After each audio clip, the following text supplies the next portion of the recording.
The one and only weirdness.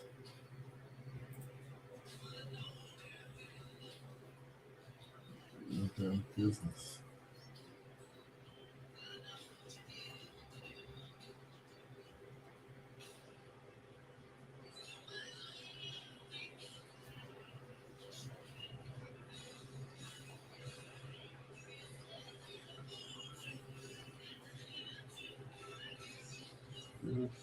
God.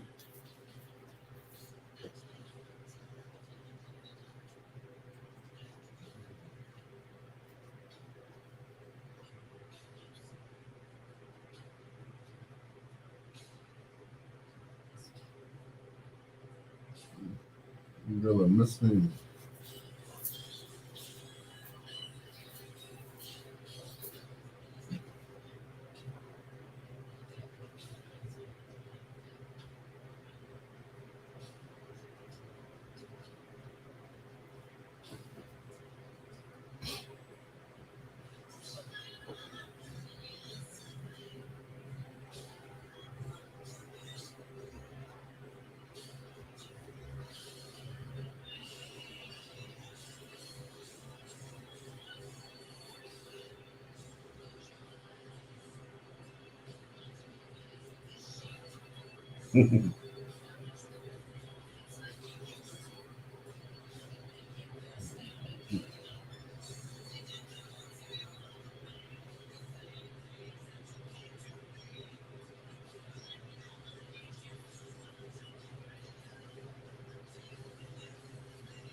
Cause I hate you.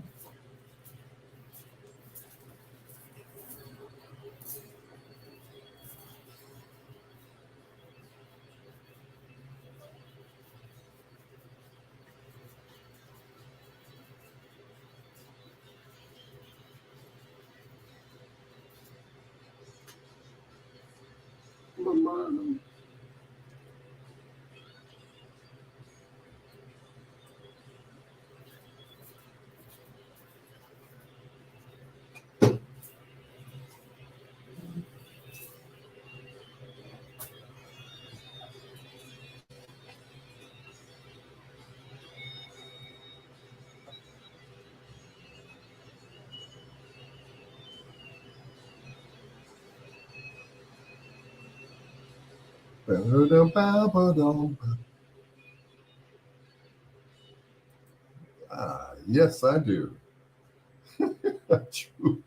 I truly hate you, Kimberly. I hate you because I love you, but I can't love you because I hate you. Prince, it's been nights where I've set up and listened to either Prince or Phyllis Hyman, depending on, you know, those nights. And they both spoke to my heart. They both spoke to what I was going through at the time. And that song said it all. I hate you because I love you. I hate you. I hate that I love you. It's your peanut butter brother, Dr. Al Greer. This is Bedtime Stories, the show designed with the lovers in mind, where we put you to bed but never to sleep with the greatest love songs of all time. Thank you to John Caldwell for I finally got on Facebook Live after like three computers. Hello to John Caldwell. Also to Roberta Rankin. Hello to Keisha Walters. I don't even know who that is, but she's a friend on Facebook. Women are always thinking, when you get a woman or something, they're like, "So who's so and so?" I'm like, "Huh? What are you talking about?" Well, she's a friend of yours on Facebook. I'm like, "Yeah, I have a whole lot of friends on Facebook that I don't even know." But they're like, "So who is she?" I don't know who she is. You tell me. Why she's liking everything you post? I don't know. I guess that's what you do on Facebook. You hit either like or comment or share, whatever. I think that's the way the whole thing goes, right? So how do you know her? She sent me a friend request on Facebook, babe. Terry Sams, congratulations. I hear she's getting married. I'm like, okay. Congratulations, Terry Sams. Uh, tell her who I am, Al. Okay. Hey, Terry Sams. Hello to my sister from another mister, Angie Martin Turner. Also to John Caldwell. Yes, I do play the drums too. And I play drums every Sunday in church, believe it or not. I have a whole bass behind me, 5-string bass that I don't even play because I play drums in church. Don't ask me. I don't know. Somehow I left the bass alone and started playing drums. But, as long as I'm playing something, right? And not playing with myself. Here's the Gap Band. Did I say hello to Terry Sams? Congratulations. I hear you're getting married. That is wonderful. Congratulations, sweetheart. Here's the Gap Band and Yearning for Your Love on Bedtime Stories with your peanut butter brother, Dr. Al Greer.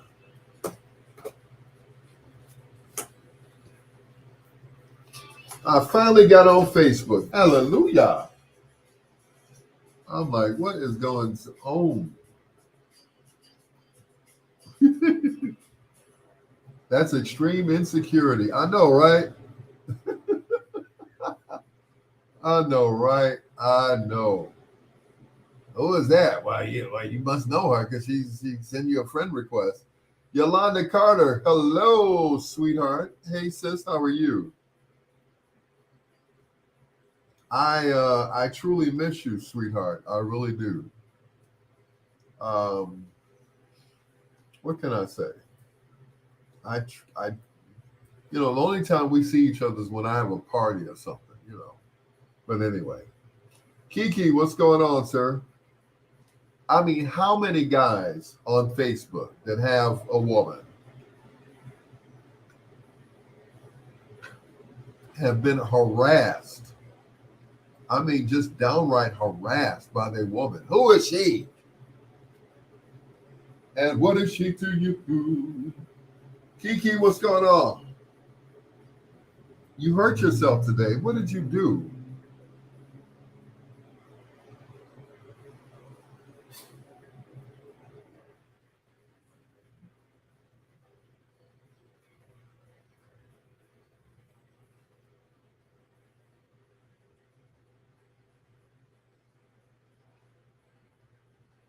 Mm-mm.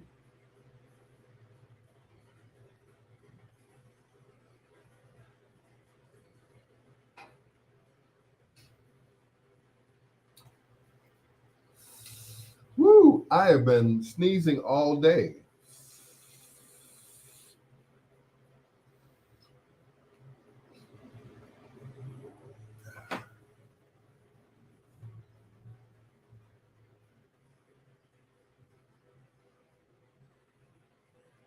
I have been sneezing at work all day.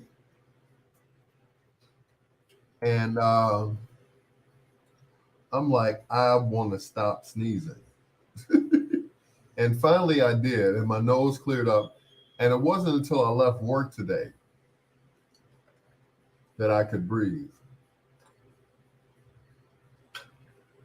When I walk, and usually the air conditioning doesn't bother me, but today I was just messed up all day.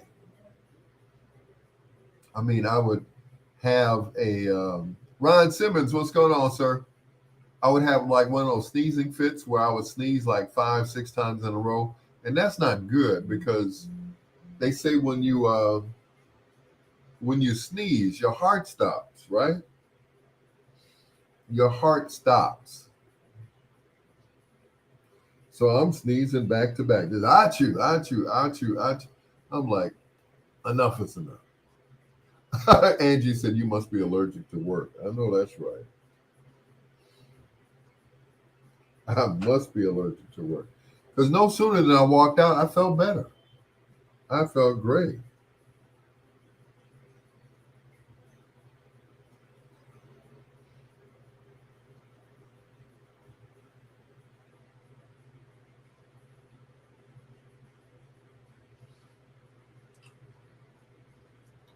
I mean, I felt I felt 100% better when I walked outside.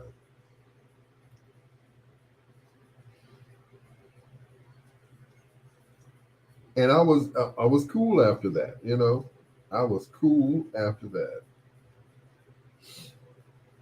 You know, I could breathe, my nose cleared up and everything. And everything was cool. But yeah, AC messes with, you know, it messes with me. You know, my boss, he sits up and wears a sweater all day. He's got a sweater on. I'm like, what's with the sweater? He's like, it's cold as I don't know what in my office. I'm like, oh, okay. I mean, just stone cold in his office.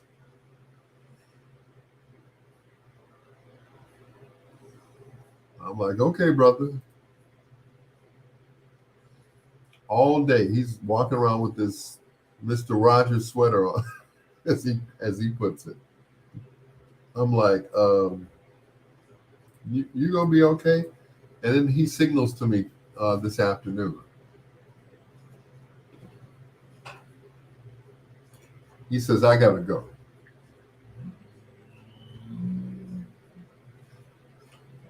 I was like, oh, okay.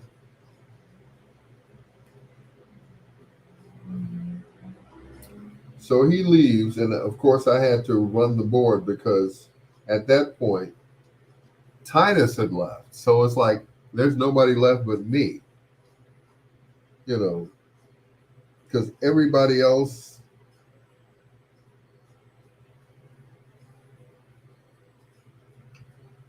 is like, and I hate to say it, but everybody else is useless at that station. Nobody knows anything. They don't know the controls or whatever to turn the mics on, play the commercials, or anything. It's just the three of us. It's me, it's Titus, and it's Delvin, and that's it. Now Yolanda, it's gonna be cold tomorrow, but well, not cold, but cooler. And guess what? The AC is still going to be on. So I'll probably have to. I'm gonna probably wear my hoodie, take it to work with me, and that's it. So I'm gonna wear my hoodie to work, wear a t-shirt or something under it.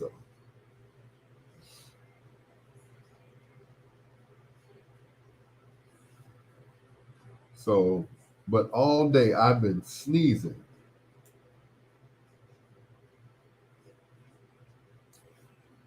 just achoo, like 5 times in a row. I'm just sneezing. I'm like, okay, and usually it doesn't bother me. The AC can be up all day. I just close my door, which kind of warms up the studio that I'm sitting in. But today,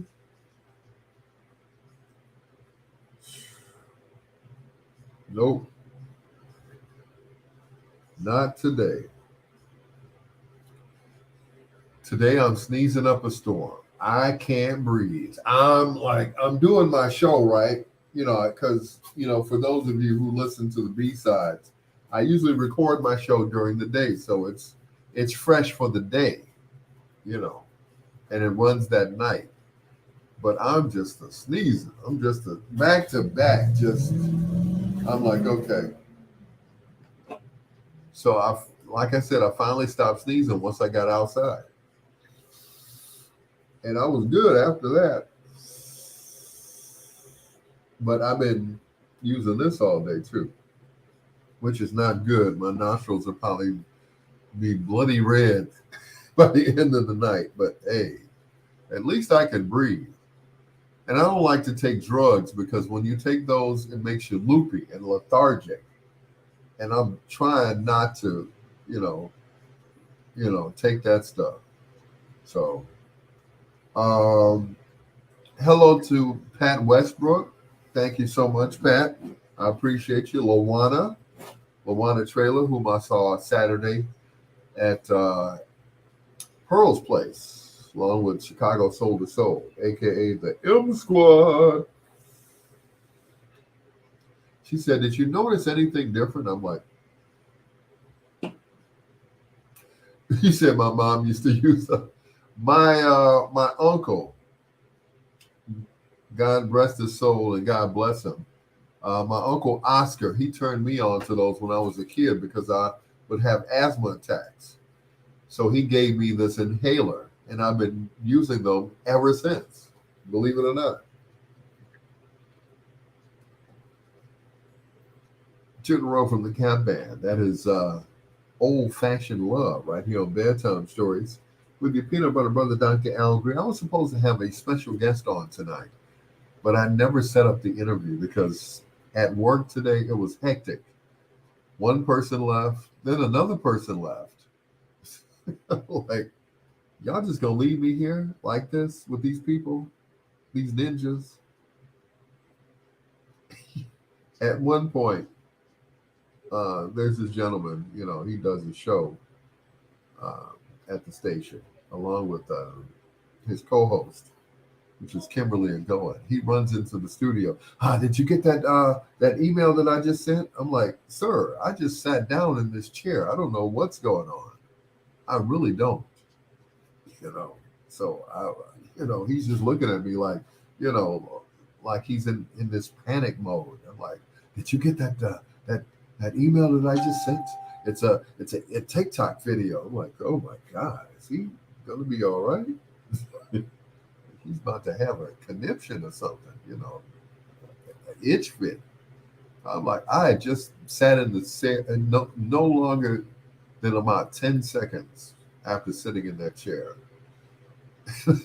he was just, did you get that email that I just sent? I sent it to Tyler. Open his email right now. I'm like, bruh, chill, smoke some weed or something, brother. Chill. I'm Al Greer. I'm not hyper like that.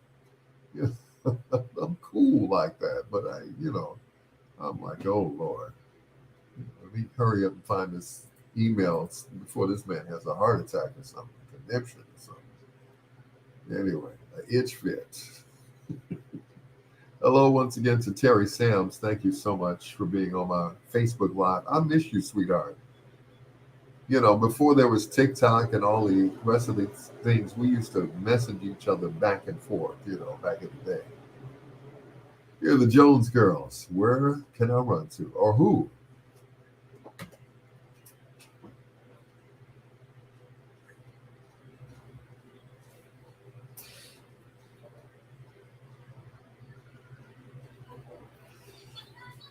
Okay, where did everybody go? I guess they, they got their fix and now they're gone. Okay, I get it.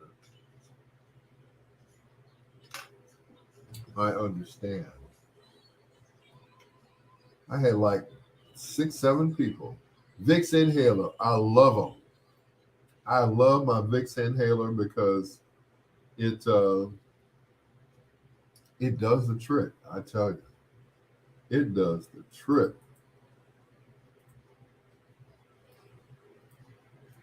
I don't care what nobody says. Oh man, that's gonna do this to me.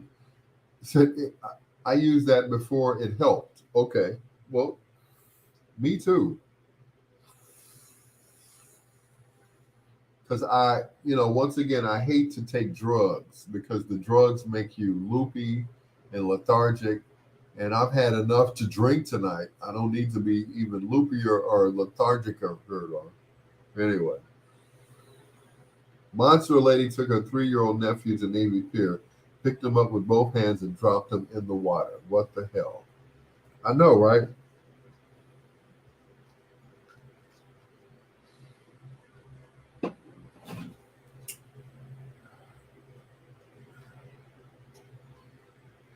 Did you hear about that? The lady dropped her 3-year-old nephew in the water. Excuse my language, but what kind of stupid shit is that?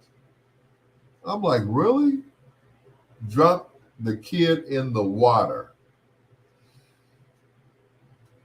That boy is going to be messed up the rest of his life. He might not even want to take a bath after that. His auntie dropped him in the water. You didn't hear that on the news, John? This lady dropped her 3-year-old nephew in the waters of Navy Pier. I'm like, for real. Javier, hola, ¿cómo estás? Muy bien. Muy bien. Drop the kid in the water. Now, if you just didn't want to be bothered with the kid, just don't be bothered with the kid. But how you gonna drop somebody else's kid in the water? I guess she was teaching him emphasis on monster. Yeah.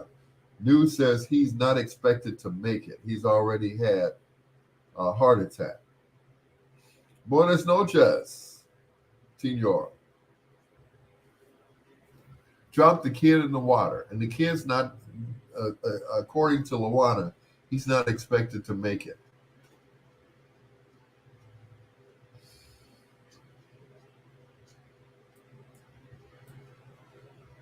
That lady was mental. I don't give a what she was. She shouldn't have had that kid in her possession in the first place. No, I'm not buying that. Drop the kid in the water.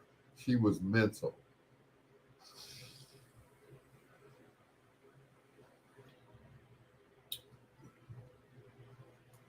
Torando.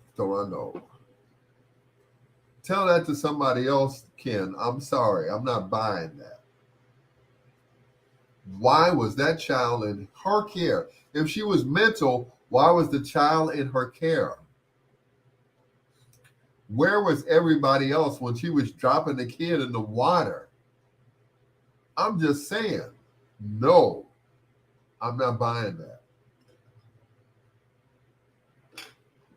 And the numbers can drop if they want to, but now I'm pissed. How do you do that? You know, was the kid in her care, or was it a bunch of people all together and the mental auntie just dropped the kid in the water? Okay? How? Why? Where were other people? Nobody was around her. She took the keys without the parents' knowledge or permission.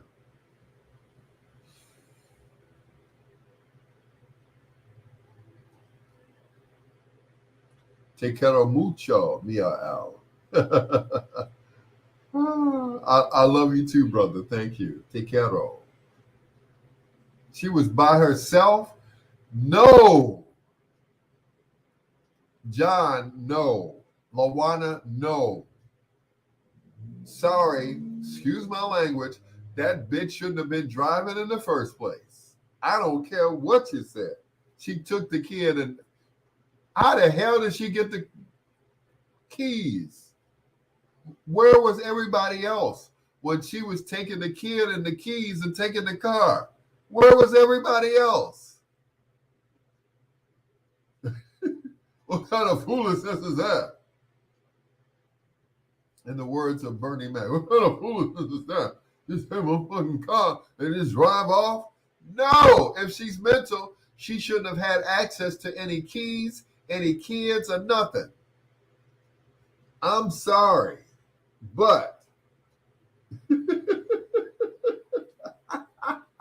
I heard Al Greer faces $250 million in fees, overestimating the value of the old lady's basement he lived in. Anyway, no keys. She took the kid. No, neither him, Donald Trump. I will get them confused. I know, right? No, I don't care what you all say. No, there is no way that should have had no car keys or no access to anybody's child. Are you crazy? You know, she just drove off with the kid in the car and went to Navy Pier and dropped the kid in the water. Whose car did she take? Where were they when the car was rolling off? Like, hey, wait a minute, bring that car back. No. And to make it so bad, she'll probably get off because she's mental, right? She'll probably get off. You know, she looks nuts. They showed her picture. Thank you, John. Somebody agrees with me. She was convicted of attempted murder so far. But that's just it. She's going to get off because she's mental. They're going to put her in the mental hospital for the rest of her life. Oh, she's just evil. Now she's evil. Okay. That's a BS. She didn't know what she was doing. If she was mental, she didn't know what she was doing. Craig T. Cooper. Quality time right here on Bedtime Stories with the peanut butter brother, Dr. Al Greer. I know a lot of people are going to not agree with me tonight on Facebook. They said this lady took her nephew up to Navy Pier and dropped him in the water. She was mental. First of all, how did she get the car keys? Whose car did she take? Where were they when she took the car and the kid? That's what I want to know. So the kid may not make it. Now, if the kid doesn't make it, then she's up for attempted murder. But if she's mental, what are they going to do? They're going to throw it out because she's not fit to stand trial. So she's going to, Shanita said that makes it homicide. I'm sorry, whose car did she take? Whose child did she take? And where were they when the car and the child were taken? I'm sorry. And that wasn't her first attempt. So they should have done something to her the first time. I'm not buying that. She should have gone to someone's mental hospital.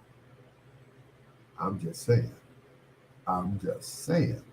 Drop the keys. She's not mental. There are no keys, no car. She took the kid. That's what Luana said. All right. Was she mental or was she not mental? Which one is it? So she just got mad, took the 3-year-old. Yeah, we're going to Navy Pier. Yeah, I'm gonna drop you in this water, you little. Anyway, she gonna do some time. I don't care what anybody says, mental or not mental. She gonna do some time somewhere. 26 in California is gonna be our next address. In the woman's penitentiary next to R. Kelly. Here's Jermaine Jackson. Do what you do. What's up, Slick Vic? It's Bedtime Stories.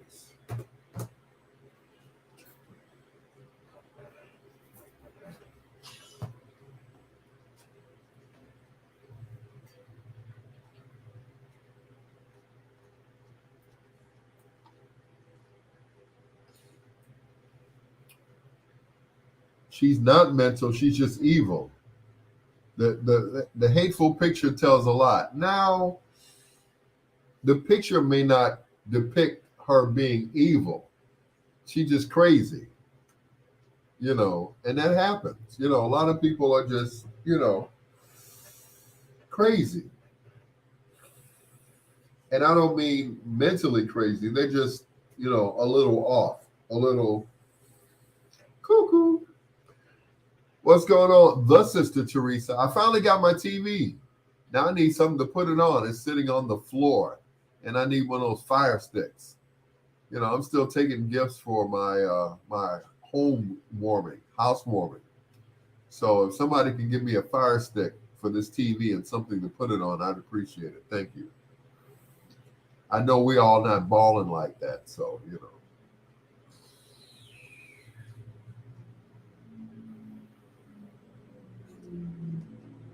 Lawana said, you're giving mental illness a bad name. She's evil. Dang. Well, maybe she was. I don't know. I didn't see the picture of her. But I did see this, and this was sent by my niece Ariana. And when you read this is gonna trip you out. Here it is. LL Cool J admits that Tito Jackson is his biological father.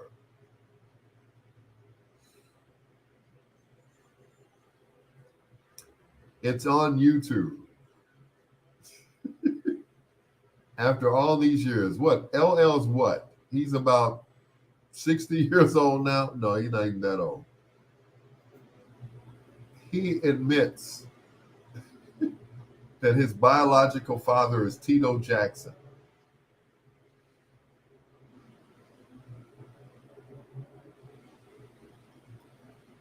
It's on Facebook.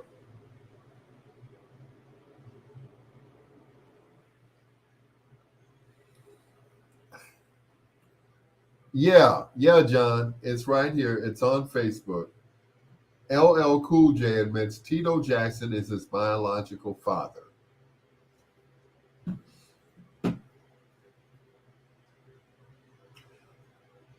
Tito's too young to be his father. First of all, thank you, John.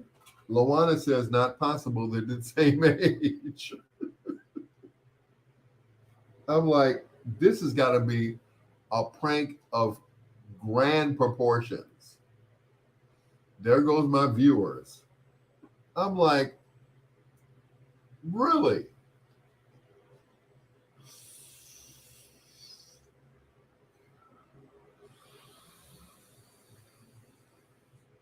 Now, first of all, James Todd Smith, aka LL Cool J, is from Queens, New York. When was Tito in Queens, New York? I'm just saying.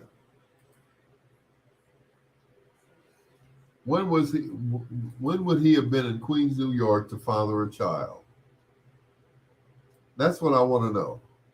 Okay, let's do the math here. Hold on, let me go to let's see now. Let me put in LL.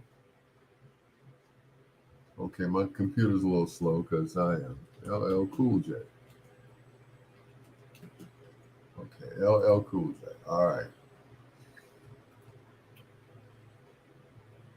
Okay, LL Cool J was born January 14th, 1968. He's a two-time Grammy Award winner, da da da da da. He began rapping at the age of 10. He was born to Andrea Griffith and James Lewis Smith, James Lewis Smith, I can't even say it. James Lewis Smith Jr., also known as James Nunya, like none your business. Okay? All right.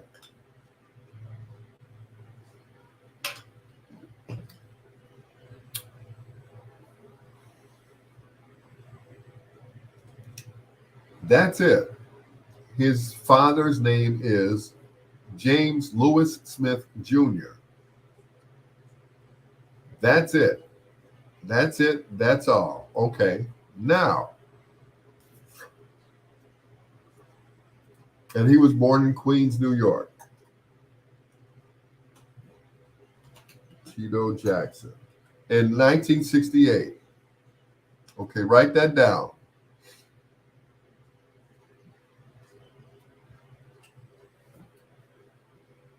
Tito Jackson was born in Gary, Indiana, back in 1953, October 5th, 15th, that is.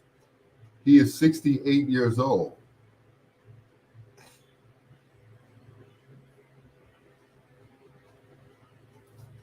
Okay.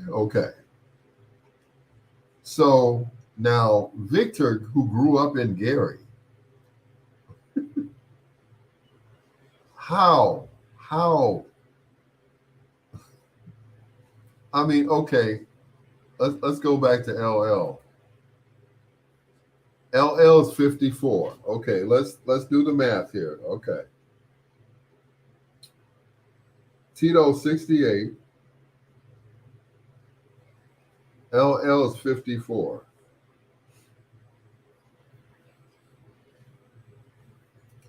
Let's go back to Tito.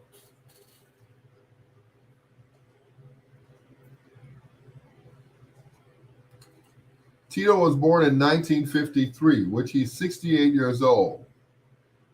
James Todd Smith, aka LL Cool J, was born in 1968. I'm sorry. He was born, hold on, let me go back. He was born in 1968, 54 years old. So you mean to tell me when Tito was 14 years old, he had a baby?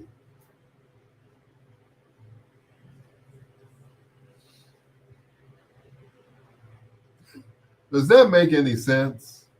So Tito was what? 14.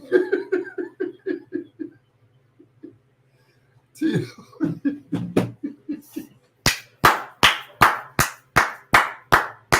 Yeah. Yep. Y'all can drop me if you want to. So Tito was 14 years old and he impregnated LL Cool J's mother at 14. At 14, he hadn't even ventured out of Gary yet. At 14, the Jackson 5 were not even at its peak. At 14 years old, Michael and Marlon weren't even born.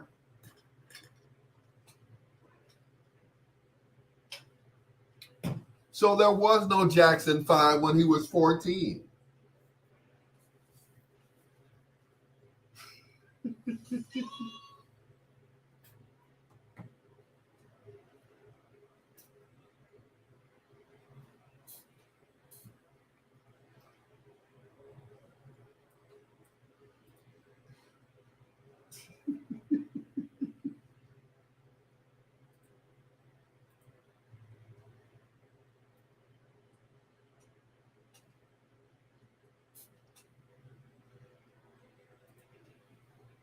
Jermaine Jackson and Castles of Sand, right here on Bedtime Stories with the Peanut Butter Brother, Dr. Al Greer. I just recently got, as a matter of fact, I got it tonight.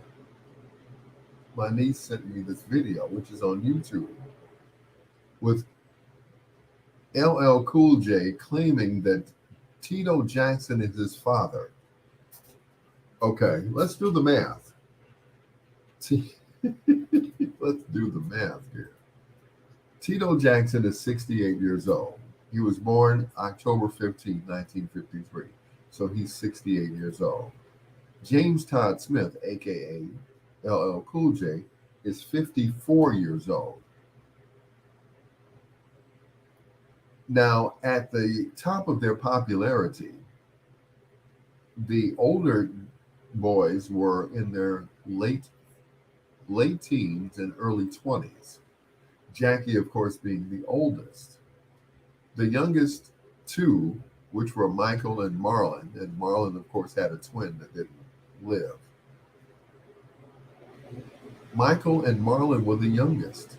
Now, they hadn't quite formed the Jackson 5 yet because they were still young teenagers. They were still at Gary Roosevelt High School and grammar school and stuff. So you mean to tell me at 14 years old, Tito fathered a child, and that child became LL Cool J. Right. And Victor Jackson, who grew up in Gary, around them, he said Joe was hardly letting them out of his sight. Are you kidding me? Are you kidding me? So Tito, at 14 years old, he knocked up LL Cool J's mama. Really? Vic said between school practicing and doing shows, he didn't have time to play basketball, which he loved. So LL, you need to go sit down somewhere. Them steroids are starting to get to you, bro. Here's the original Luther Ingram on Bedtime Stories.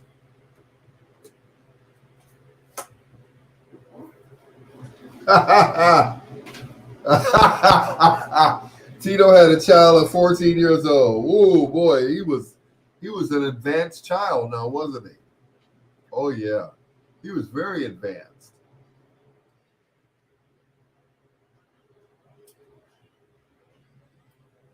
He was extremely advanced at 14 years old.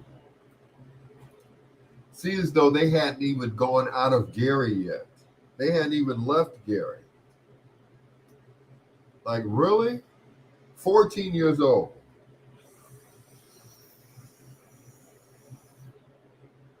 Michael was, I want to say Michael was like 10, 11 years old when they did Big Boy, which was on Steel Town Records. So Tito had to have been in his teens then. So you mean to tell me, and the only place that they had been was Chicago, out of Gary. They drove to Chicago on the weekends to do concerts.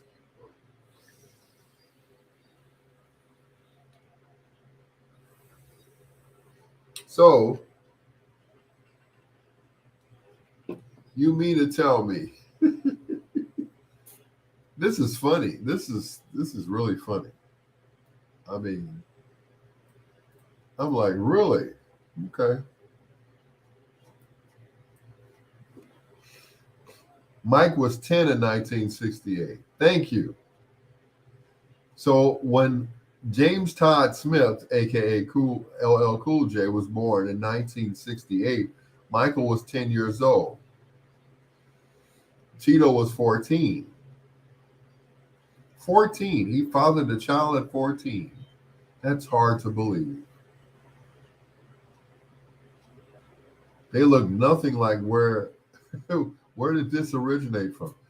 I know my niece and I were talking about it tonight. I'm like, niece, come on, really? Ari, no. Uh-uh. That is not even humanly possible. They never went out of the they never went anywhere. And like Vic said, you know,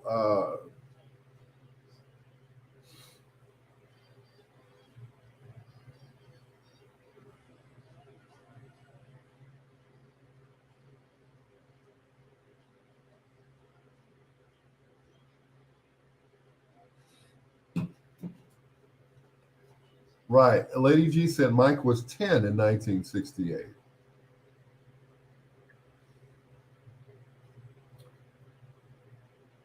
So it's not even humanly possible. What you say? I was 7. Like, no, I don't know why. I don't know where this rumor started. And they say that he said this on Facebook. I mean, not Facebook, but on YouTube. I'm like, it's not even possible. It doesn't make any sense. None whatsoever.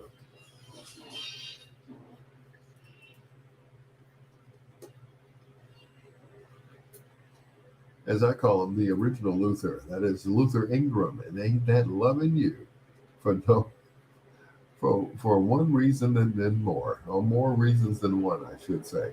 Shapiro, brother, Dr. Al Greer. So the rumor is, or it was on YouTube, saying that LL Cool J is confessing up that Tito Jackson is his father. So you mean to tell me Tito fathered a child at 14 years old? I know he was very advanced, as far as playing the guitar and everything, but I can't see him at 14 years old fathering a child.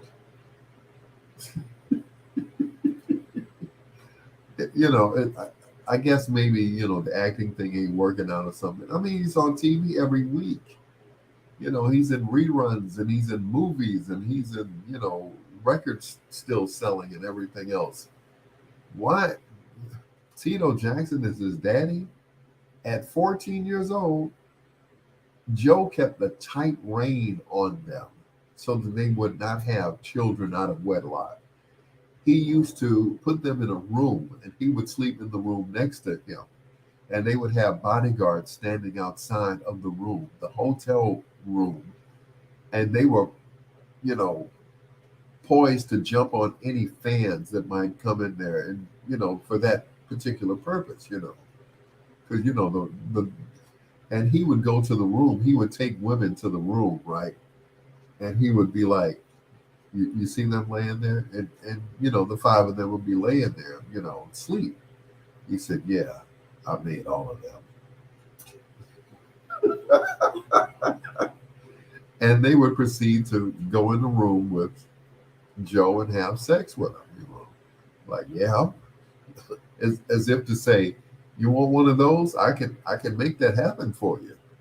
It's bedtime stories with your peanut butter brother, Dr. Al Greer. I'm just going to go right into some more music. That's what I'm going to do. Here's Aretha Franklin and Angel on Bedtime Stories on WOSD Radio DB Chicago, WGLB Indianapolis in Chicago, and the best music of your life.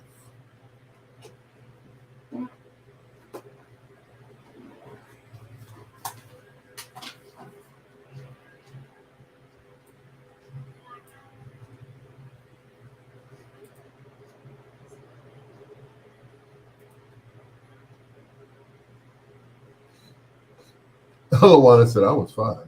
My mom was a part of the original talented managers of Gary with Gordon Keith. My brother was friends with Tito when he was a singer before his untimely death in 1971. He was 17.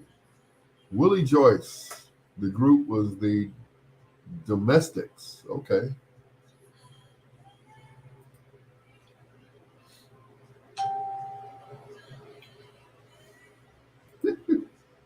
I'm sorry. It just doesn't make sense to me. It just doesn't.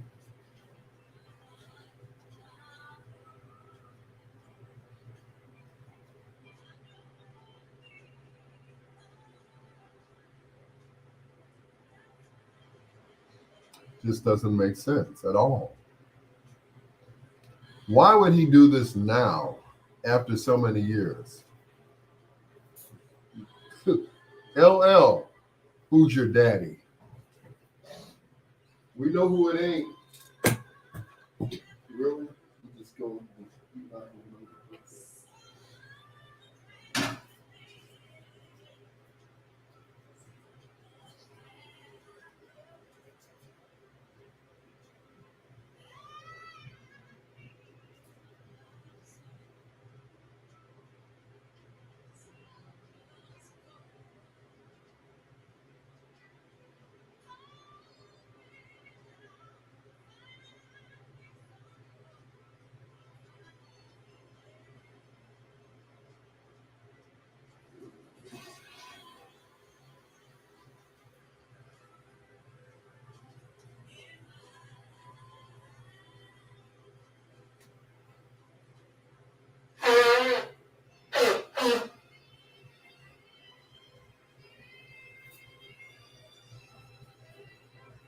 You're attacking my mic again.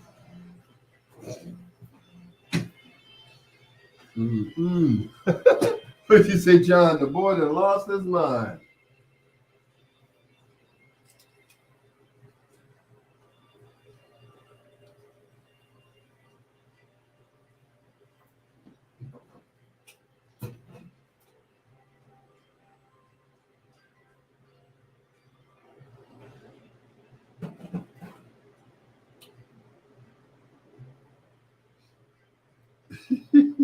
Tito, you my dad. If that's the case, Jackie's my daddy. Okay, all right.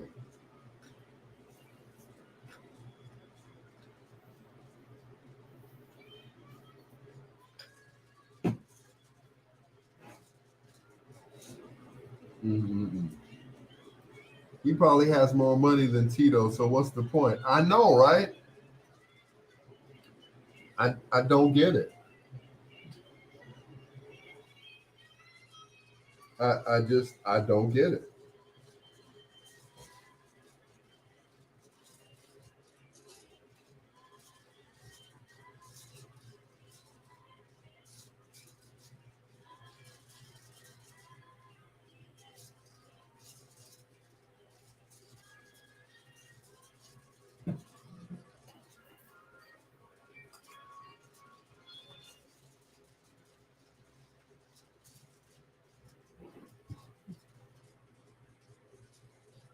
The Queen of Soul, Aretha Franklin, and Angel, right here on Bedtime Stories with the Peanut Butter Brother, Dr. Al Greer.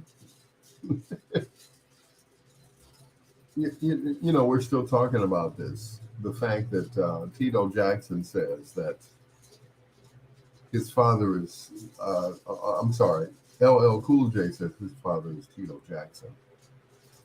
So you mean to tell me at 14 years old, Tito fathered a child in Queens, New York, in Queens, New York. I'm like, really?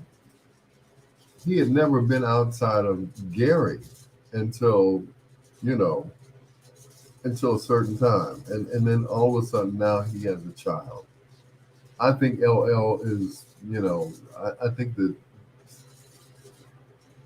I kind of think that those steroids kind of caught up with him. That's what I'm just saying, you know.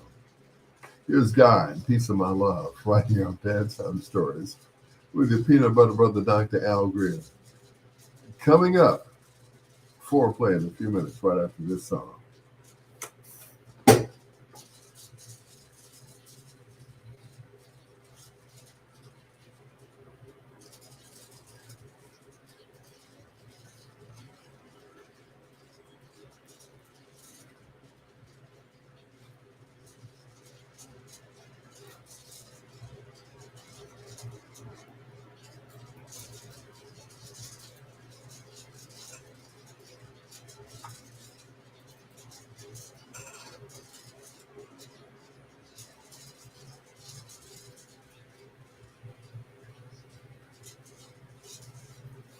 Tito must have been on some steroids or something, you know. How did he get all the way in Queens, New York, from Gary, Indiana, to father a child? And he was a child himself. How did that happen?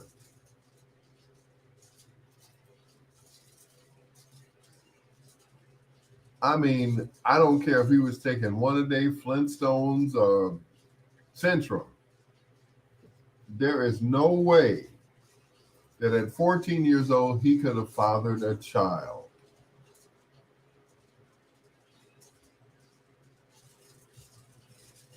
Mm-mm. No way. No way.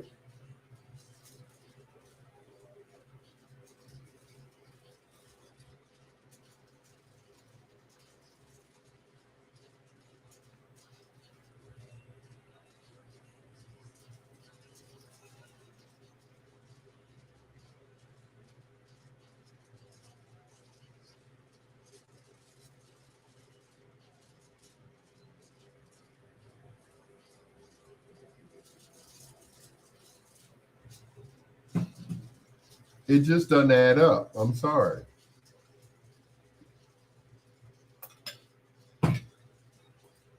It just doesn't add up.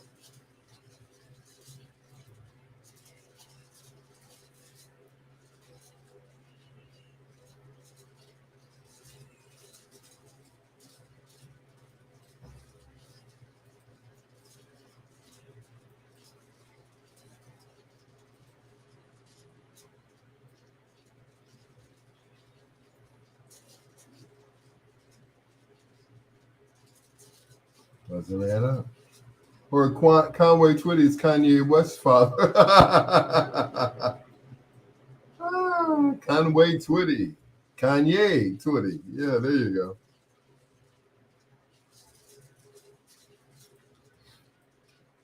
Mm-mm.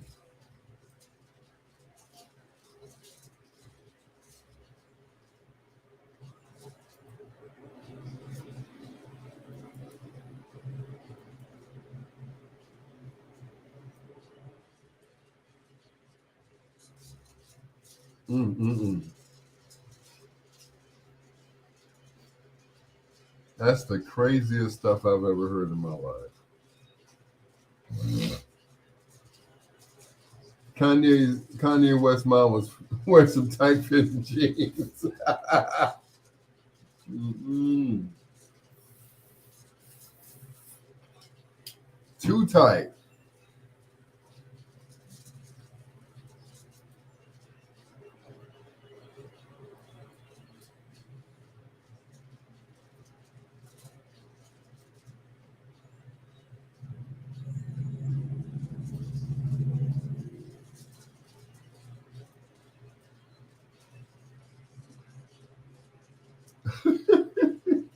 Too tight.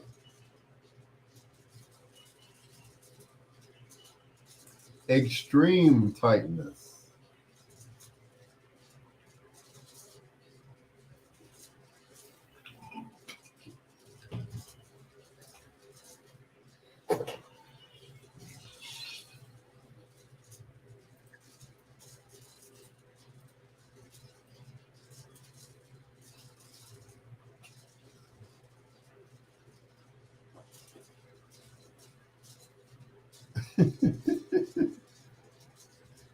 Guy and piece of my love. It is time for foreplay. 10 minutes later, but it took me almost an hour to get on Facebook Live, and then I finally made it. So it's been confirmed. They're going to be on Maury, LL, and of course Tito Jackson. When it comes when it comes to 54-year-old LL Cool J, Tito, you are not the father. There is no way at 14 years old you could have fathered a child. Not with your crazy ass daddy. He didn't let them go anywhere. They didn't do anything. They didn't date until they got older. And that was it. They didn't date until they got older. I mean, way older.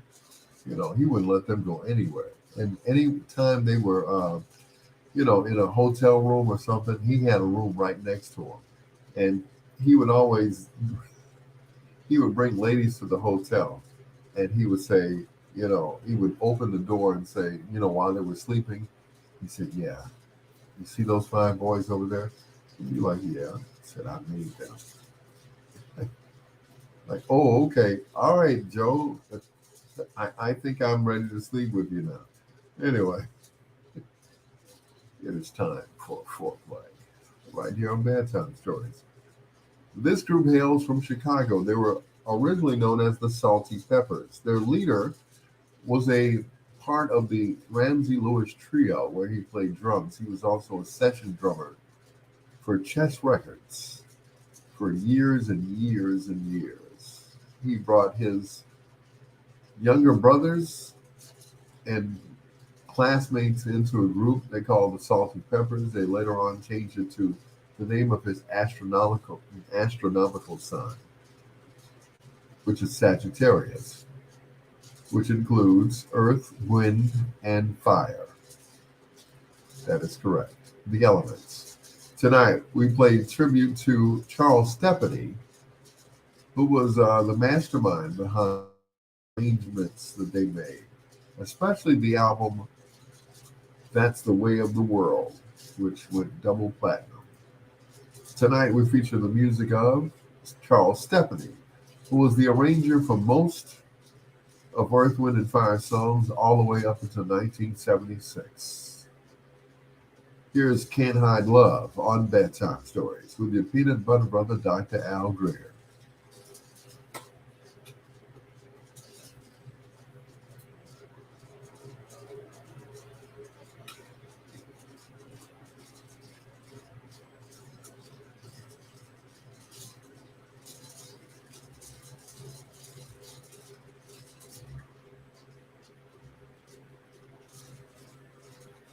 Yeah.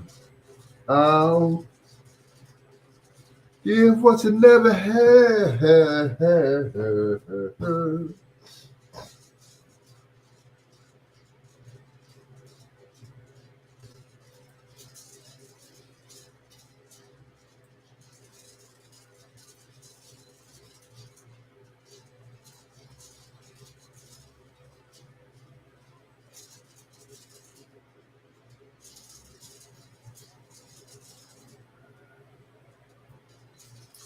Lord. Best album of 1975. Yep.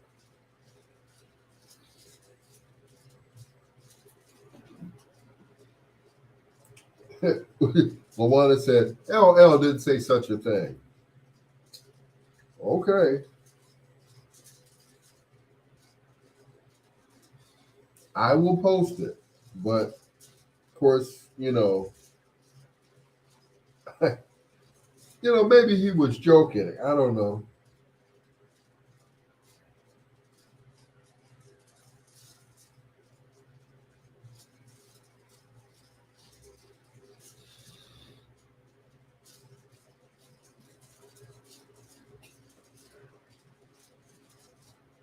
Okay, how can I send it to Facebook? I guess I can. Never mind. But it says here, and it's on YouTube. So I think I can share it on YouTube. Let's see, share Facebook. There we go.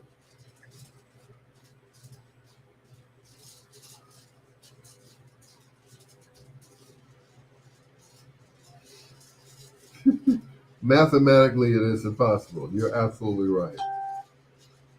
You're absolutely right. Right.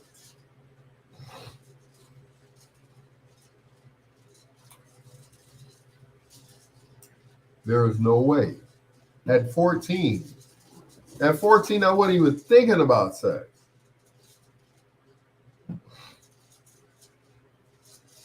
Well, there it is.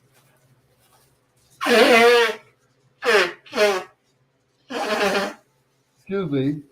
Pardon me. But it had to be done. That's right. LL and Tito, father and son.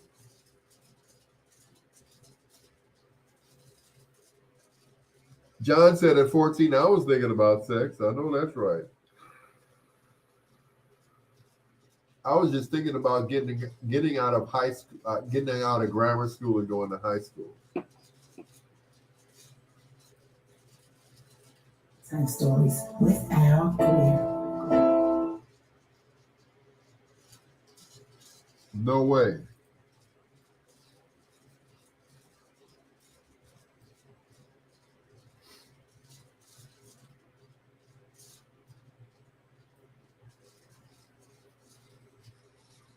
At 14, I got my first kiss. I had a request for Blue Magic and the Delphonics for foreplay soon. I got overlooked with this baby daddy stuff. No, you didn't, Vic. Now you're being you're being an LL right now. No, I didn't overlook you. I had already had the person picked out or the group picked out. When you typed that, I'm like, so was I supposed to change it? I'm sorry. Stupid me, right? No, I already had someone picked out. Now I'll play Blue Magic, or the Delphonics, but I did not have them already picked out. I'm so sorry. What's wrong with me, right? I'm losing my mind here.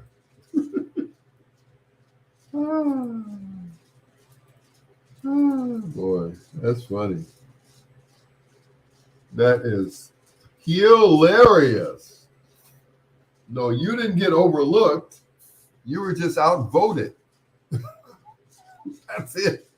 It's like I had a whole routine already done. So, stupid me, right?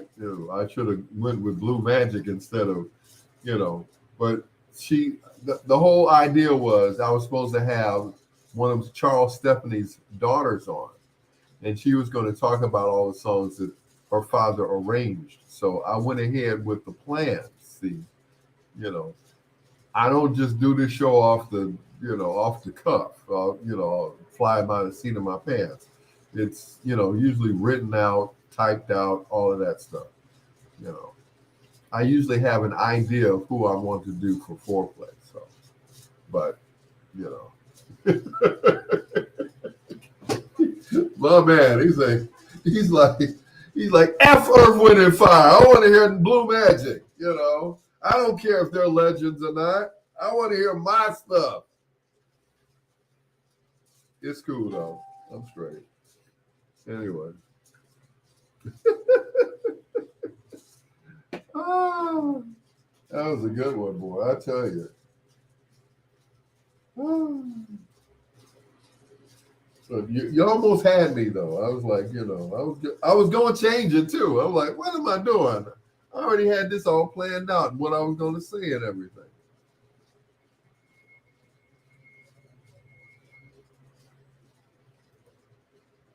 Plus, I got a story about blue magic. Right, right, John. Vic said, "F all that. I want to hear blue magic." Forget all that legend stuff. You ain't nothing, Al Greer. I'm playing. I want to hear blue magic. I don't care if you had a format and all that stuff. I don't want to hear that stuff anyway. So here's what happened with Blue Magic.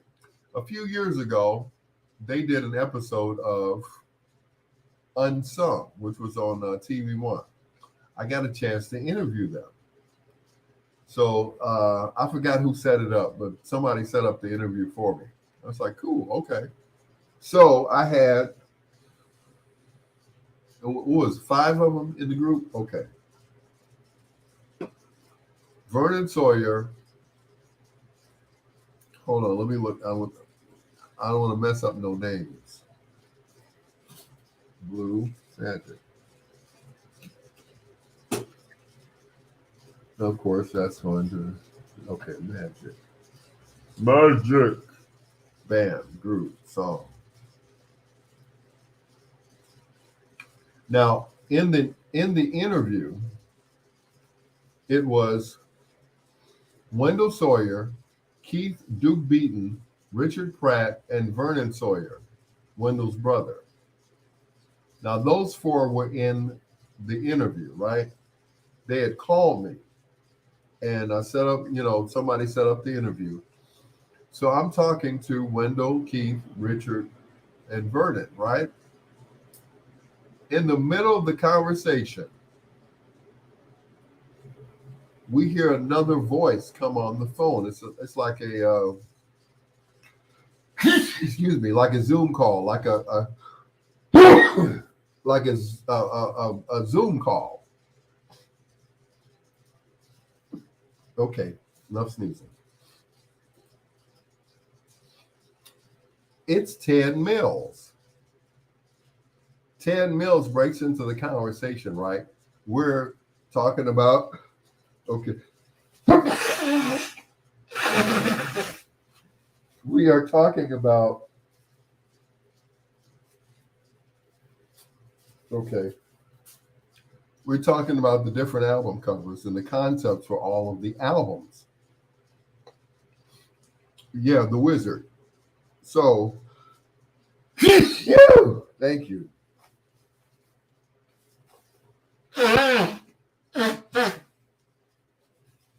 Excuse me for blowing my nose, but it feels so good.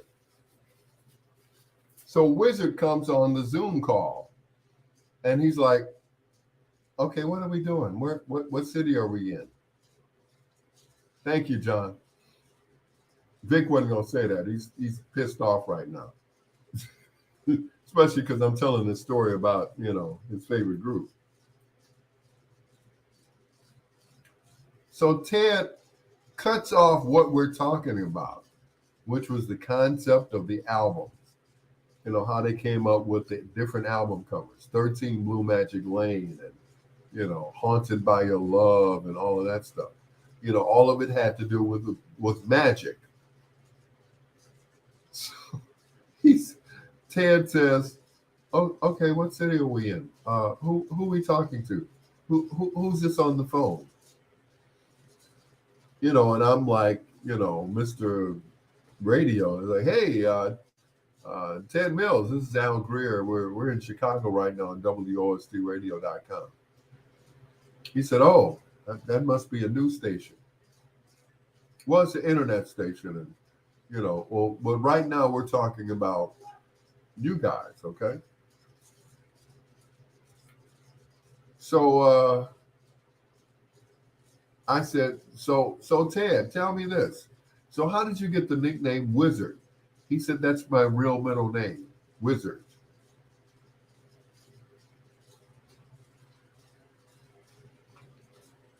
Your mama named you Ted Wizard Mills.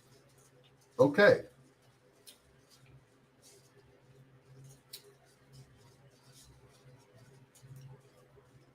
I didn't dispute that. Like, Mills, Ted Wizard Mills. Okay, that's your name, Wizard. Okay.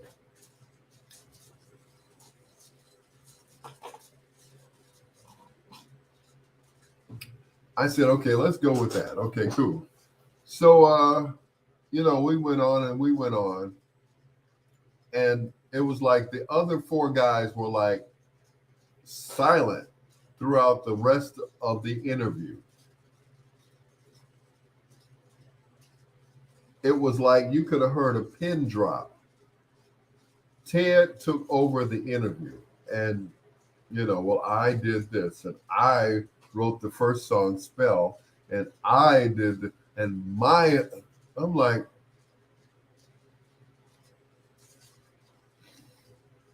the other four guys, they were like, they were silent. They didn't say nothing else. Ted had totally hijacked the whole interview. Now we were having fun. We were talking, talking about the good old days, and how they, came up with the concept of all the album covers and who did the choreography and who made the outfits and everything else. Who came up with the whole concept of Blue Magic.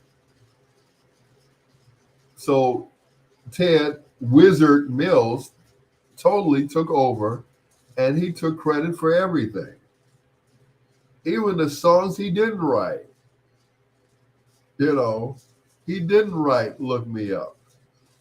The song was written by Bobby Eli and his wife, Vinnie Barrett. But of course,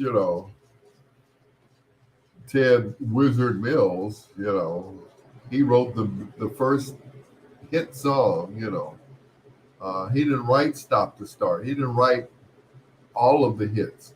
He came up, okay, he wrote Chasing Rainbows. Okay, I'll give that to him. But he just like, right, John, he changed the whole dynamic, and the other four guys were just silent. I said, so fellas, and it was a Zoom call, and it was like they were like,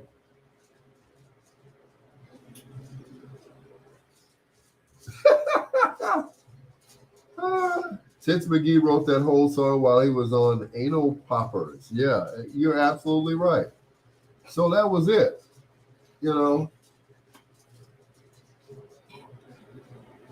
The interview could have gone on longer, but he pissed off the rest of those guys to the highest level of festivity. As far as us talking about the neighborhood that they lived in and how they actually met, that they were in two different groups, and none of that got discussed afterwards because Ted wanted to talk about Ted. At that point, it was all about him. So they were not feeling they weren't feeling his aura. He went on to talk about the accident that he had, which left him semi-disfigured.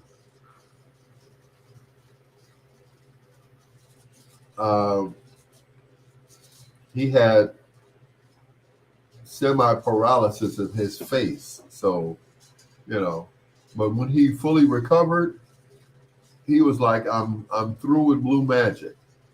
I'm gonna sing the songs, but I'm not going to tour with these guys over there. Like, oh, okay. So that was the end of it. You know, once again, he had sabotaged the whole interview.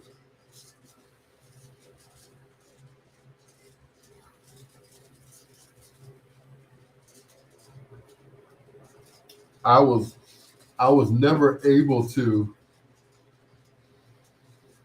get back the camaraderie that I had with the other four guys after Ted intervened. After that, it was like, we don't want to talk to you. We don't want to talk to Ted. it's like this interview is now over. So I ended it with, well, I look forward to seeing you guys on Sunday on TV1 with Unsung. Continued success to both of you all, meaning the group and to Ted, but not together.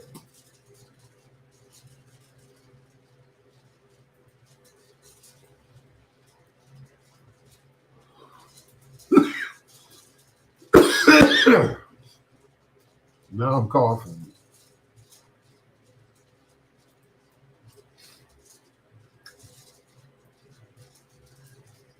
So that was it. Talk about a sideshow. Yeah, that was definitely a sideshow. And he was Sideshow Bob. Hey, ain't no water in there. Yep.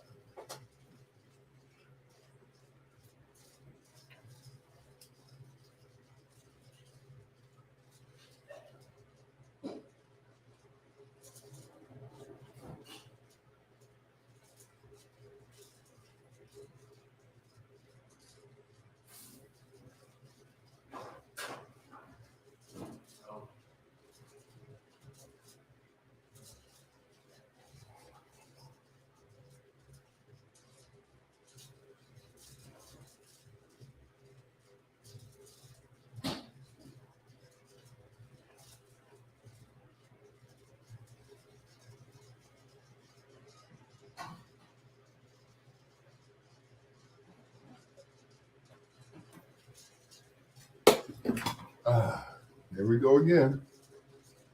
Chair attacking my microphone.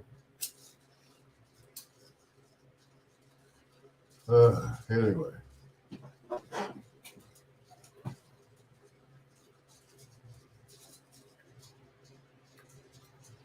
Love didn't find its way to Ted.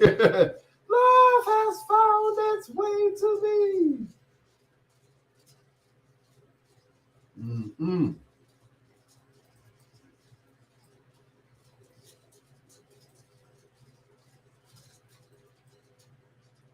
I mean, it was it was so funny. It's not funny now. I mean, it wasn't funny then, but it's funny now. You know.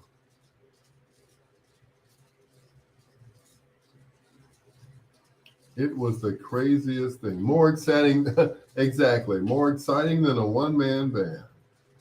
And Ted was the one-man band. He didn't care about the rest of the guys or nothing. Their feelings or nothing. Their contributions. You know, he could have said, without those guys, I probably would not have been able to carry the whole band on my shoulders like I did.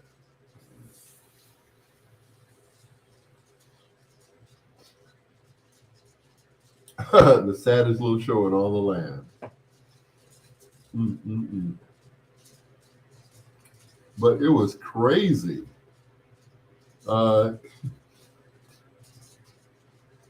Now,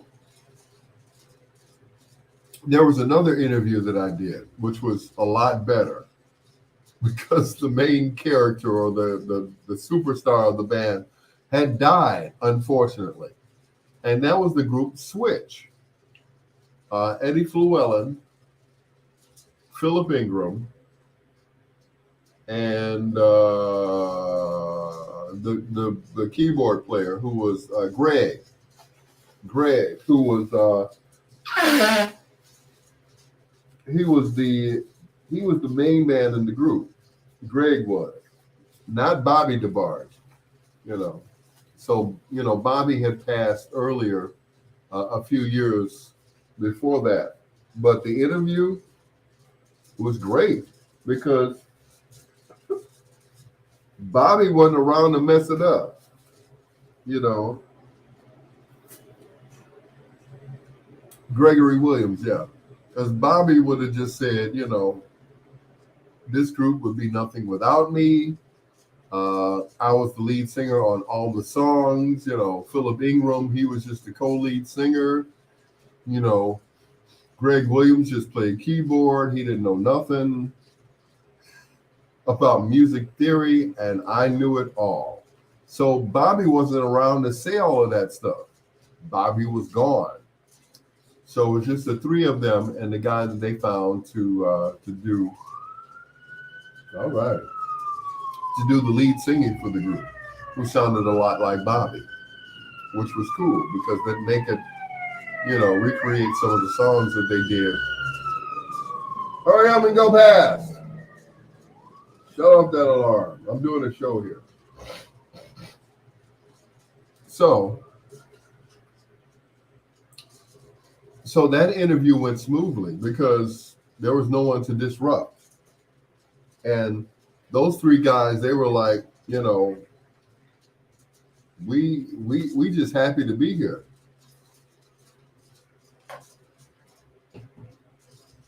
We just happy that the drugs didn't kill us.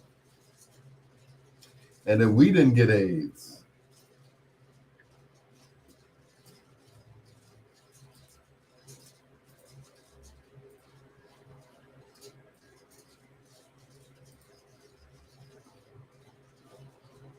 Wrapping up foreplay with Earth, Wind, and Fire, and our mini tribute to Charles Stepney, who arranged all of their albums up until the Spirit album. That Spirit album was, of course, dedicated to him. Charles Stepney, for those of you who don't read album covers, you shouldn't be listening to this show if you don't. But anyway, he did everything from the Dells, Billy Stewart's. I mean, he was the arranger for the Dells' Stay in My Corner. Excuse me.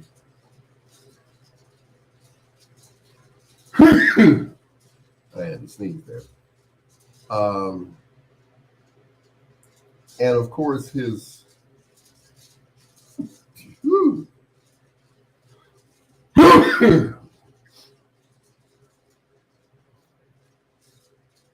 Okay, I'm through sneezing now.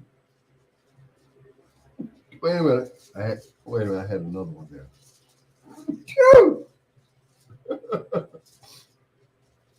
Thank goodness for my bumper music.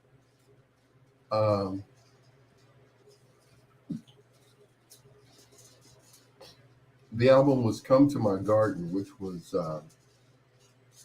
one of the best albums he ever produced on many records. Okay, while I'm having a sneezing attack, let me play some more music. For Victor Jackson, who wanted to hear Blue Magic, here's the first of two in a row. This is Start to Stop on Bedtime Stories. All right.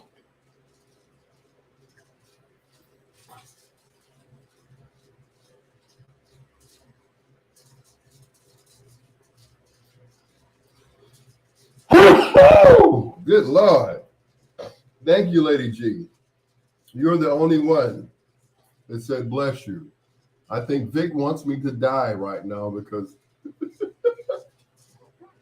he could care less. I didn't want to hear my Blue Magic.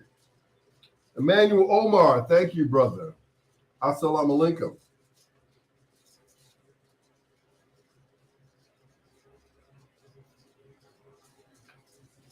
Ah, whew. I'm. I swear I'm allergic to something, and I don't know what it is. But I know one thing: whatever it is, I'm gonna sleep it off. Because this is ridiculous. Good Lord. Uh, woo,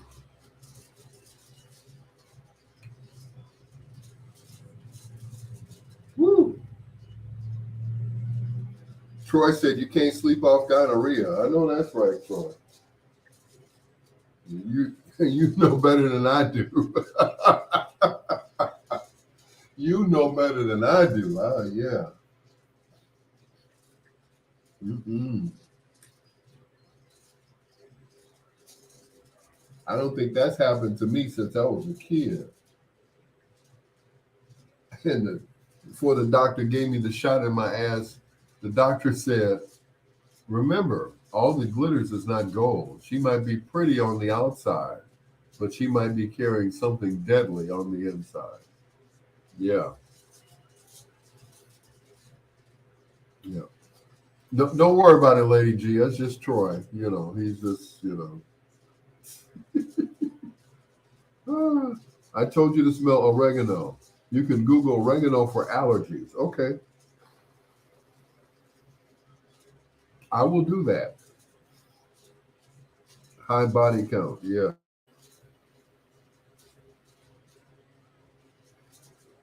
I don't know what it is, but all of a sudden, and it started this afternoon, and I felt my nose closing up, and then I started just sneezing repeatedly. So I ain't gonna worry about it. I'll be all right.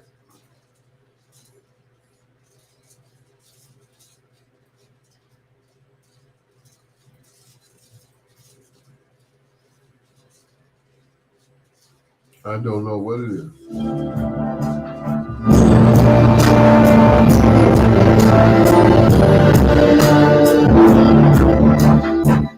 There you go, Vic.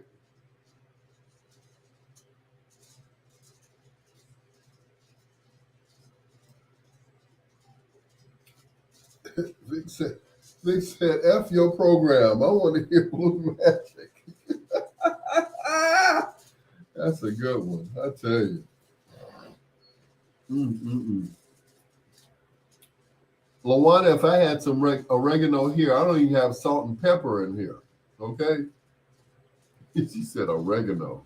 Do you think I am a chef or something? What? What? What? Why the hell would I have oregano in this house? I'm a bachelor. I don't cook nothing. I don't have Benadryl. All I got is some Pepto Bismol. You think that'll work? I don't have it up in here.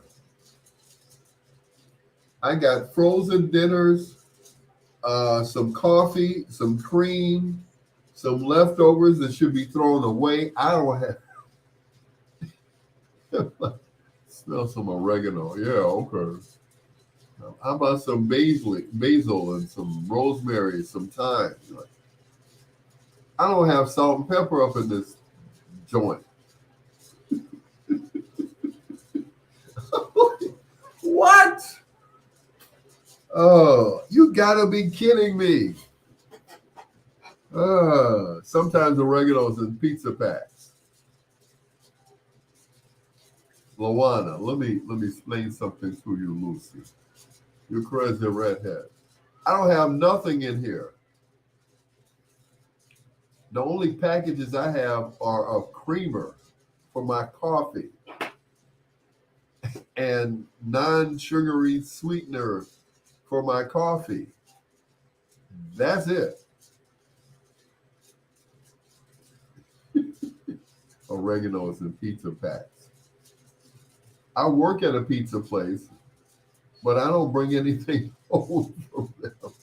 It's like, yeah, can you give me some extra oregano to take home, just in case I have allergy. They look at me like I'm crazy. eat. They half-ass talked to me at Williams Inn Pizza. I think the boss told them, "Don't talk to the DJ." You know, you know, it's like, I'm gonna give you a care package, mineral salt and pepper, a package of chicken wings, and a bottle of oregano. Okay, cool. That'll work. Thank you. Uh, I'm afraid to come out now. It's like, whew, I start sneezing and run off the road or something. So I'll get it sometime this weekend because I'm not going to push it real good.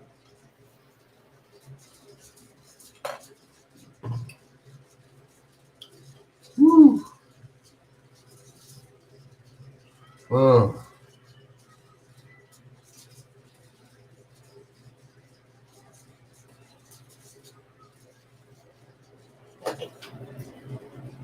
And your housewarming gift, thank you.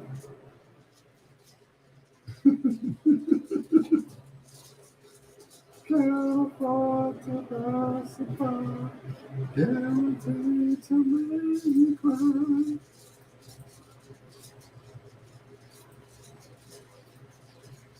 Sideshow from Blue Magic right here on Bedtime Stories with the peanut butter brother, Dr. Al Greer.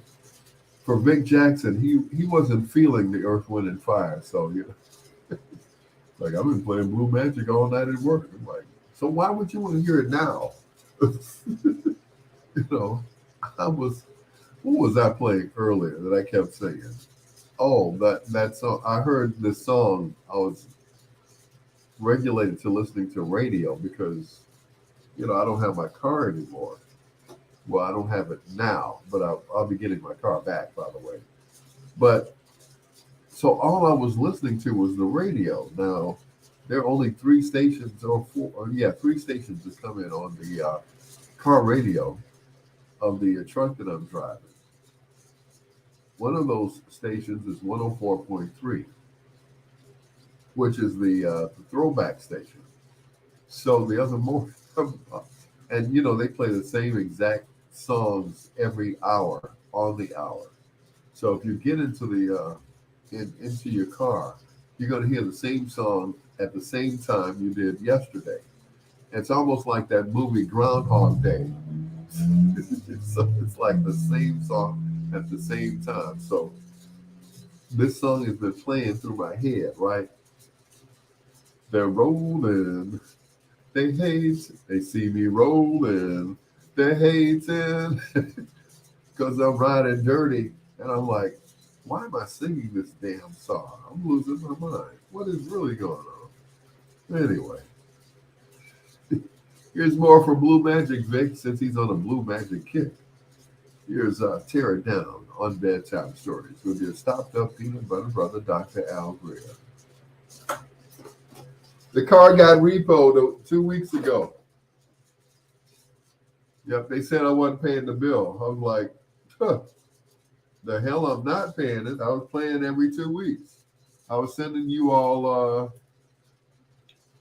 $700 a month, but I was sending it at $350 every 2 weeks, and it wasn't enough. So they snatched my car, Lady G.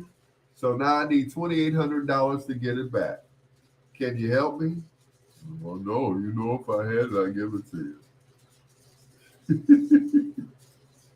It's gone. Yeah. So for the past couple of weeks, I've been driving my niece's car. She's got a truck, a Dodge Durango 2000, and it's in the same condition as my truck was. Yep. It's in the same condition that my truck was when I turned it into World Kia out in Joliet. It needs everything. It has no muffler on it, but you know what? It gets me back and forth. It gets me where I have to go every day. It gets me back and forth to work, back and forth to Williams and Pizza, And that's it. So, yep. So I had to file bankruptcy. So as soon as it goes through, they have to give me the car back. And that's it.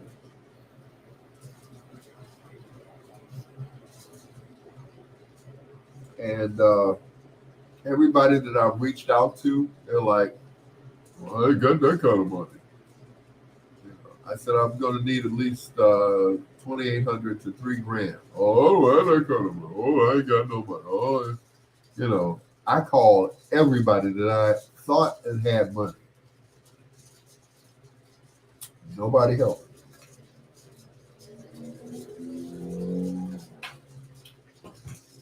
There was one lady who offered me $500. She said, when can you pay me back? I said, well, it's going to take me at least a month to pay you back. She said, okay. So she gave me $500. Another lady who's been a friend of mine for years, her name is Gladys. Gladys lives in California now. I asked Gladys, would she co-sign for a loan for me? Gladys said, let me discuss it with my better half. I said, okay. So Gladys discussed it with her better half. She called me back the next day. She said, I'm going to do it for you. I said, okay. I sent her the information. So as she's sending the information, as she's going through the information and filling it out, she was like, they want too much information. They want my social, they want this, they want that, they want a credit card, they want to know where I work. I'm like, well, that's what co-signing is all about. She's like, why don't I just send you the money? I said, oh, okay.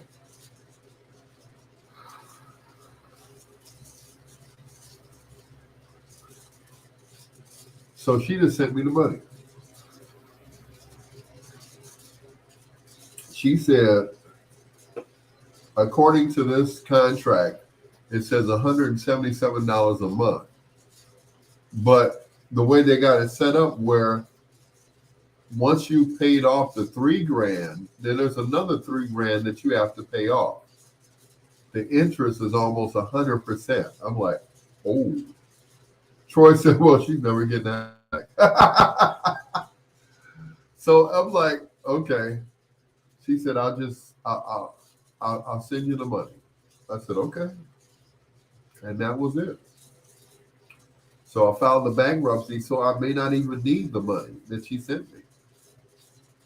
But just in case, I'm going to hold on to it, and I'm going to pay her back her money at $177 a month, starting on the 1st, and that's it.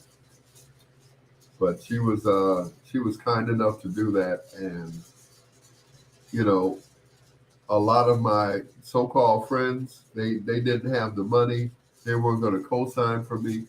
They weren't going to help me get a car. They weren't going to drive me to work. They weren't going to help me get to work. They weren't going to do anything. Lift a finger and do nothing. And I said, okay.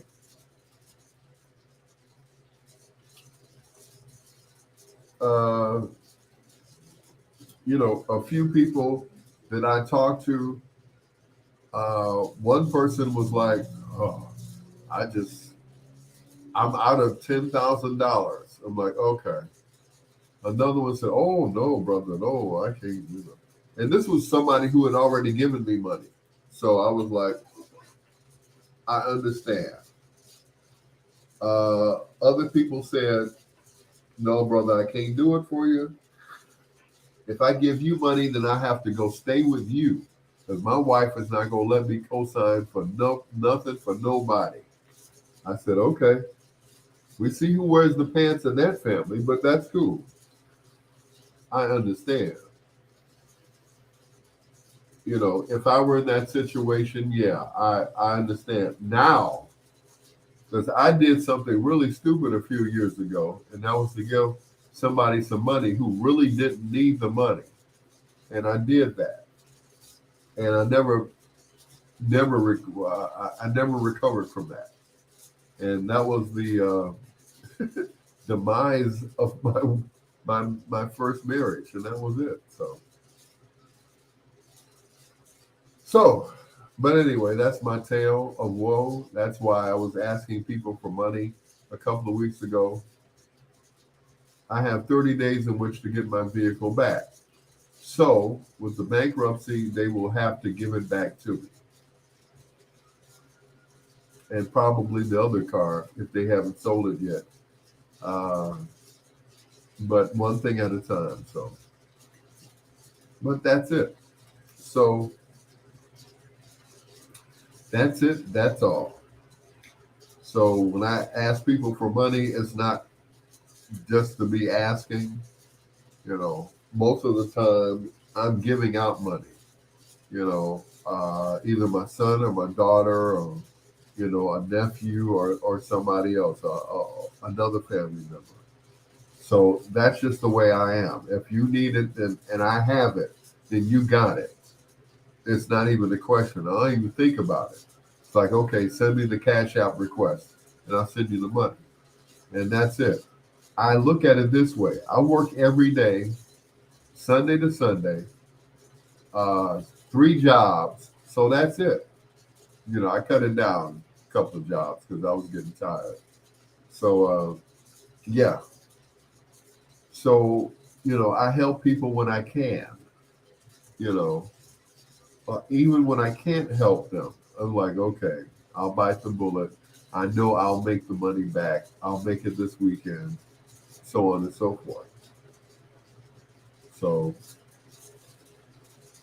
but if I had it to give or whatever, I would have had my car back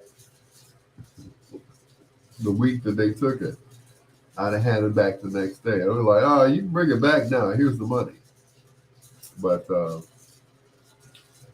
anyway, so that's why I always have donations are welcome via the Cash App. Now, a few people have sent me money, and I appreciate it. Thank you so much. And they know who they are. And at a later date, I'm going to thank everyone else who has sent me money. But, you know, I'm doing the best that I can over here by myself. And that's it. That's why I can't afford no oregano.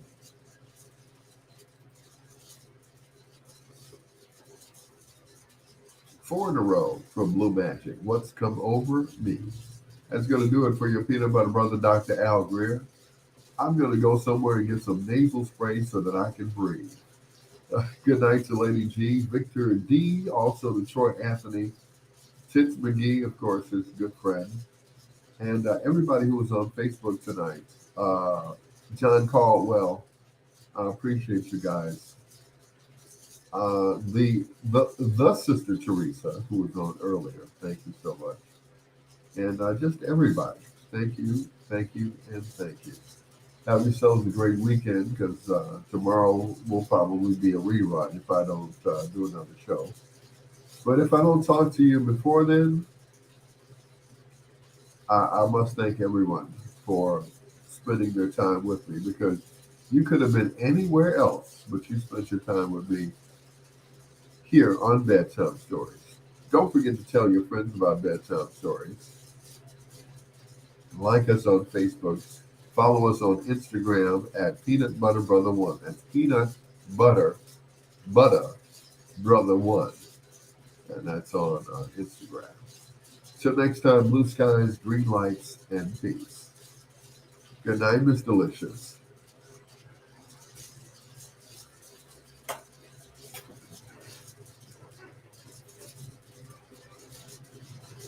Troy, he's not getting that money back. Troy thinks I'm a slacker. That's a good one. That's a good one. All right, y'all. Thank you so much. Have a great weekend. Sorry for the delay on the getting on the Facebook thing, but thank you so much for your patience. And once again, please share the live video as you all leave. Put it on your page. Say this is my boy. Support him. He ain't got no money. He works, but he don't have no money. So But make sure you tell your friends, and thank you so much.